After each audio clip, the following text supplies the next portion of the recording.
একবার পড়ছি শিখছি সে আমার স্যার, তাকে সম্মান দিতে হবে। যদি অপকর্ম থাকে সিস্টেম মতো তাকে কাজ করে তাকে বাদ দেওয়া হবে, সিস্টেম মতো যাইতে হবে।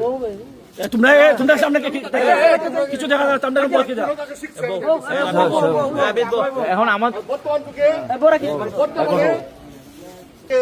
ওসির সাথে খারাপ করছে ইয়েতে উকিলকে জামিন বিএনপির এককে জামিন দিছে, আওয়ামী লীগের বিএনপির জমানা করছিল, ওরা আজকে রেস্ট করছে।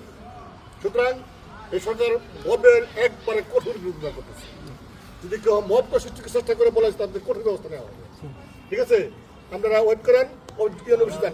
স্যার আমরা এখানে মব করার জন্য আসি নাই স্যার, আমরা যৌক্তিক দাবি নিয়ে কথা বলার জন্য আসি না। এখানে স্কুলের বারান্দার ভিতরে অবস্থান করে সেখানে একটা কি সিস্টেম আছে, আমরা সড়ক টিভি দেবেন ওকে, উনি কি পথে করতে পারে? আপনি দেবেন, দিবেন আমাদের চোখ রাখছেন।